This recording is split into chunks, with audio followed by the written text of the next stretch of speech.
A aqueles que acompanham minhas aulas na internet, vamos trazer mais um assunto que é apelação. Estamos trabalhando com direito processual civil, lembrando. E essa aula de hoje ela serve tanto para os acadêmicos de direito processual civil 2, como também para os acadêmicos que vão fazer as peças jurídicas de prática. Então é bom rever a matéria para poder fazer as peças que são solicitadas aos acadêmicos. Há de se lembrar antes que nós já vimos lá nas aulas de pressupostos processuais que para a admissão de um recurso é necessário atender a alguns pressupostos de admissibilidade. E também em aulas de princípios recursais, que já foi dado anteriormente, antes de começar os recursos.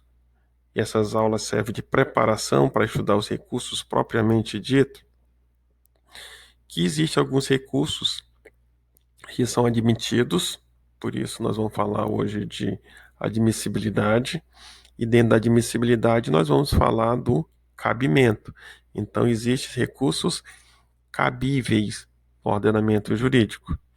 Então, quais são os recursos cabíveis? Apelação, agravo. E a aula de hoje será sobre apelação. Como falamos anteriormente, cada recurso será analisado. E o primeiro assunto que nós vamos falar hoje é sobre apelação. A apelação tem admissibilidade no nosso ordenamento jurídico e diz o seguinte: da sentença cabe apelação. Relembrando as aulas do quinto semestre, lá é disso que são pronunciamentos jurisdicionais. E dentro dos pronunciamentos jurisdicionais há sentença, decisão interlocutória e despacho. Nós já vimos também, de acordo com o artigo 489, que sentença, decisões interlocutória e acórdão, que está previsto no artigo 204, tem natureza decisórias. Já vimos também em pressupostos recursais, quando estávamos estudando os pressupostos para recorrer, que os despachos não têm natureza decisória, de acordo com o artigo 101. E se não tem natureza decisória, de acordo com o artigo 1001, não cabem recursos. Então vamos lá. O que seriam sentenças? Já que fala-se que de sentença cabe apelação. O parágrafo 1º do artigo 203 fala que sentença é o pronunciamento jurisdicional por meio do qual o juiz, e aqui juiz monocrático, ele vai dar uma decisão monocrática, com fundamento nos artigos 485 e 487, põe fim à fase cognitiva do procedimento comum.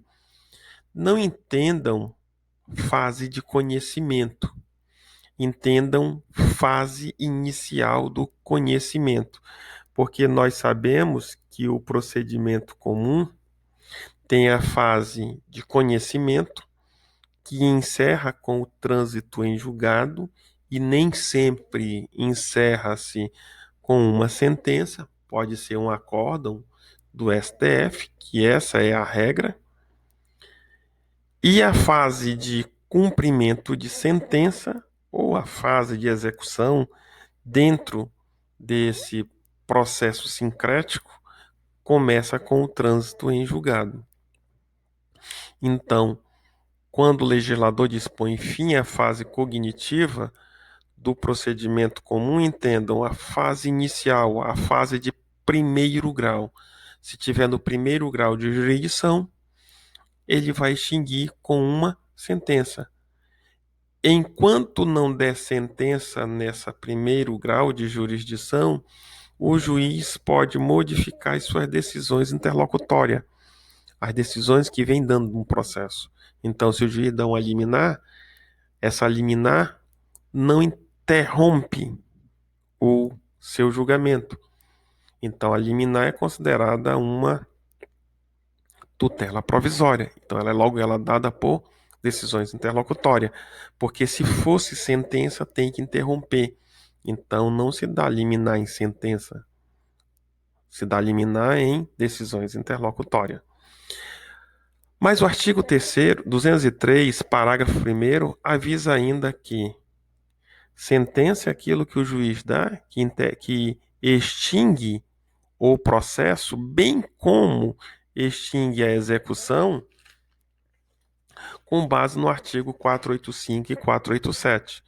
O que nos força a relembrar de novo que artigo 485 é onde o juiz não resolve o mérito. Se não resolve o mérito, eu tenho uma sentença processual, que alguns falam ainda em sentença terminativa. E tenho no artigo 487 com resolução do mérito, sentença com resolução do mérito. As hipóteses de incidência, as hipóteses jurídicas estão nos incisos. Quando o juiz resolve o mérito, quando o juiz não resolve o mérito. Não havia necessidade de trazer todas aquelas hipóteses jurídicas, porque só iria encher, que nós já estudamos em processos, em julgamento conforme o estado do processo, tudo sobre sentença. Então, posso trazer um caso, por exemplo, quando o juiz indefere a petição inicial, nos termos do artigo 330 do CPC, ele não resolve o mérito. Ele não quer saber o que o autor pediu, ele não quer saber o que o réu contestou. Ele vai indeferir porque algum elemento essencial não foi cumprido. Então, ele não analisa o problema, qual é o pedido, ele só vê que existe um vício, esse vício não pode dar continuidade ao desenvolvimento válido do processo. Já no artigo 487, o juiz conhece a matéria, e quando ele conhece a matéria, ele vai dizer que acolhe ou que se rejeita. Lembrando que tem algumas situações, como no inciso 3º do 487, aonde na prática o juiz não conhece. Quando ele homologa um acordo, ele não sabe se aquele acordo, quem tinha razão, quem não tinha razão. Quando há um acordo, homologação, no inciso 3, a linha B de bola, o juiz não sabe com certeza do que se tratava o assunto, mas sabe que eles chegaram num acordo. Então, ela é considerada com resolução do mérito para não dar oportunidade da parte, após fazer um acordo, pleitear novamente uma ação nos termos do artigo 486, não seria impedido. Já nos termos do artigo 487, há o impedimento do artigo 337, parágrafos 1º, 2º e 4º, principalmente o parágrafo 4º, onde ele diz que a coisa julgada é matéria de preliminar e, de acordo com o artigo 502, quando faz coisa julgada material, o processo não pode continuar. Então, a homologação do acordo, mesmo que na prática não tenha sido feita uma análise do mérito, sim, o acordo em si, ela é considerada faz coisa julgada material e impede que entre novamente com uma ação idêntica. Que pode se fazer uma ação rescisória, que também já foi abordada nessas aulas. Dando continuidade, no artigo 1002 diz a decisão, e nesse caso estamos trabalhando com apelação, então vamos pensar na sentença. Da sentença cabe apelação. Então, a sentença pode ser impugnada totalmente ou em parte. Ora, sabemos que a sentença ela pode ser de total procedência ou total improcedência. E se for de total improcedência, a parte prejudicada ela vai impugnar no todo. E a parte que venceu pode impugnar? Não, por causa do artigo 996. Somente a parte prejudicada é que pode interpor a apelação. Eu sou obrigado a interpor sobre tudo? Não, da parte que você achar conveniente. Agora, lembrando que o que não é impugnado não vai ser concedido lá na frente. Transita em julgado e você não vai ter outra oportunidade. Se tem apelação, toda a matéria que você acha que pode reformar a decisão, ataque. Lembrando que a apelação ataca a sentença, não é o magistrado que deu a decisão. No artigo 101, um exemplo, ele diz assim: quando o juiz indeferir a gratuidade e essa questão for resolvida em sentença, cabe apelação. Porque se o juiz indeferir a gratuidade através de uma decisão interlocutória, não cabe apelação. Cabe agravo de instrumento, que nós vamos estudar em uma outra aula. Então, se a gratuidade for indeferida na decisão interlocutória, por meio de uma decisão interlocutória, agravo. Agora, se o juiz só resolveu essa questão da gratuidade, conceder ou não conceder apenas em sentença, mérito administrativo não se discute. Se ele resolveu em sentença, cabe à parte prejudicada apresentar a apelação. É lógico que não vem só isso, pode vir outras coisas. Então, não só do indeferimento da apelação, como da matéria em si, ele recorre tudo na mesma apelação. Indeferida a petição inicial, por exemplo, um exemplo de indeferimento da petição inicial de plano, artigo 330, artigo 332. O autor apela. Juiz conhecendo o mérito, e nós já vimos, quando o juiz indefere, ele não vai julgar o mérito. Então, indeferimento do artigo 330, artigo 485. 485 é uma sentença sem resolução do mérito, que nós já vimos aqui. 485 e 487 são tipos de sentença. Para qualquer uma delas, cabe apelação. Se houver indeferimento, aqui está falando de sentença sem resolução do mérito. Apela-se. Sentença com resolução do mérito. Aqui, ó. Questão foi resolvida. A resolução do mérito. Apela-se. Então, qualquer que seja a sentença, desde que não seja uma sentença irrecorrível, cabe apelação. E lembrando que a decisão tem que ser impugnada em todo ou em parte. Matéria não impugnada da sentença, você não pode lá na frente reclamar e querer suscitar, sob pena de supressão de instância. Vamos para o segundo elemento, já vimos o cabimento, de sentença, cabe apelação. Vamos agora passar para a tempestividade. A sentença, assim como a maioria dos recursos, a grande maioria dos recursos, tem o prazo de interposição de 15 dias. A interposição da apelação se dá no prazo de 15 dias. E nós já estudamos que, pelo princípio da paridade de armas, tanto para interpor como para contra-arrazoar, o prazo será igual. Então, o prazo para interposição, com exceção dos embargos de declaração, dos recursos, e nesse recurso aqui inclui a sentença. Exclui apenas os embargos de declaração, conforme vem antes assinalado. Então, saiu uma sentença, os advogados são intimados dessa decisão, via de regra, uma publicação, quando é físico, ou então ele recebe via sistema eletrônico.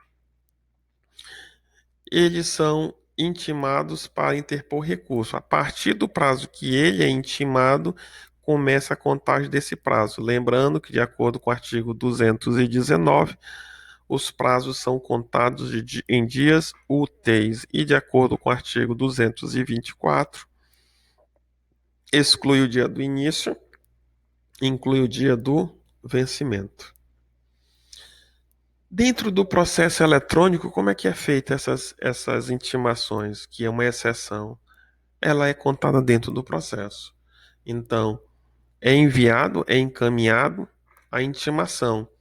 Só que a leitura não é obrigado a se dar no mesmo dia que foi enviado, mas também limita no prazo de 10 dias que seja feita essa consulta. Além disso, é feita a leitura automática. E a partir da leitura automática começa a contagem do prazo. E quando se fala de processo eletrônico, eu tenho dois tipos de forma de contagem. A leitura automática, que só que é de 10 dias, desde o envio da intimação, ele é contado em dias corrido. E findo esse prazo, feita a leitura automática, a partir da leitura automática para frente, o prazo começa a ser contado em dias úteis, de acordo com o artigo 219. Devemos lembrar também que algumas, para atender determinada peculiaridade, o princípio da igualdade, o Ministério Público, os defensores, os procuradores dos estados, da União, do Distrito Federal, sempre gozarão de prazo em dobro. Cabe lembrar também que os advogados que tiverem em processos onde há litisconsortes e cada advogado seja diferente para as partes em litisconsórcio, não só diferentes, tem que ser também de escritórios distintos. Esses advogados também têm o direito do prazo em dobro. Lembra-se mais uma vez que tem uma exceção no artigo 229, quando tratasse de processo eletrônico. Se os autos são eletrônicos, não tem esse prazo em dobro. O prazo volta a ser simples. Prazo simples de 15 dias. Voltando ainda a umas aulas passadas, via de regra, a contagem de prazo é em dias úteis, somente em dias úteis. Tem exceção? Acabamos de ver uma exceção na lei do processo eletrônico, que rege os processos eletrônicos, a Lei 11.419 de 2006, onde ela diz que para quando há o, a leitura automática, para o cálculo da leitura automática, os dias são contados corridos e não dias úteis. Cabe lembrar também que, de acordo com o artigo 224, sempre serão excluído o dia do começo, o dia que se deu a leitura é excluído, e inclui o dia do vencimento. Então, tempestividade, segundo elemento, para apelação, nós já vimos.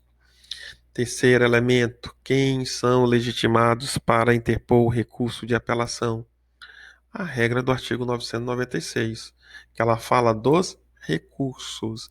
Então, apelação, recurso especial, recurso extraordinário e agravo de instrumento e embargos, todo e qualquer recurso, sempre que são legitimados para interpor, é a parte que teve prejuízo, bem como o terceiro que ainda está fora, está falando de terceiro, que quer ingressar e por seu ingresso, para poder apresentar e ser recebida a apelação, tem que demonstrar que também foi prejudicado com a decisão diretamente. E no mais, o caso do Ministério Público, soma aquele rol previsto no artigo 178, quando ele atua como fiscal da ordem jurídica. Ele é o fiscal da lei e exige que a lei seja cumprida. Vamos para o próximo, depois de sair dessa fase do da legitimidade, vamos agora para o preparo. O que é que seria preparo? Preparo nada mais é que pagar as custas complementares, bem como o porte de remessa e retorno quando os autos são físicos, por exemplo. Estamos no estado de Roraima e queremos mandar um auto pelo Tribunal Regional Federal da primeira região que fica em Brasília. O processo é físico, está aqui nas varas das sessões da seção judiciária. Nós temos a primeira, a segunda e a quarta vara. E os processos lá, via de regra, por exemplo, uma execução fiscal, ele é físico. Como é que o tribunal vai ver esse processo? Eu tenho que enviar. Quando o processo é eletrônico, não há necessidade de pagar esse porte de remessa e retorno. Paga-se somente as custos e despesas processuais que forem determinadas. Se houver insuficiência no valor, quando você fizer o depósito, o pagamento do preparo, o juiz vai mandar, olha, supra no prazo de 5 dias. Alguém vai perguntar de mim, mas juiz não faz. É... Infelizmente, juiz não faz, o juiz de admissibilidade não está mais obrigado a fazer. Nós vamos verificar lá na frente. Mas isso ajuda para que não venha lá, quando for feito o juízo de admissibilidade, de acordo com o artigo 932, o advogado tenha que se locomover até o tribunal para poder fazer esse pagamento. O recorrente que não comprovar, não comprovou o pagamento. Vai dar deserção de plano? Não, a deserção nunca será dada de plano. Ele vai ser intimado para recolher, só que com uma multa, olha só, paga em dobro. Deixou de pagar, deixou de comprovar, vai pagar em dobro. Sob pena, aí sim, de não atender a determinação do juiz ou do relator, pagá-lo, receber os efeitos da deserção, que é trancamento da ação. São dispensados do preparo, ou seja, não precisam pagar o preparo, todos aqueles que gozam de isenção legal. Então, tanto do 998, como também os procuradores, promotores, seja procuradores estaduais, União, municípios, que também vem por lei. Então, todo aquele que goza de isenção legal não está obrigado de fazer o preparo. Inclusive aqueles que se declaram pobres na forma da lei, de acordo com o artigo 98 do CPC. Conforme vimos, que cumpre. O que abrange essa isenção? Taxas, custas processuais, despesas, as multas. As multas não entram. Não há. Mas tem os depósitos recursais, aqueles que são previstos na lei, como do artigo 968 da ação rescisória e outros depósitos que são necessários, bem como os emolumentos, o qual já foi visto em outras aulas. Vamos agora falar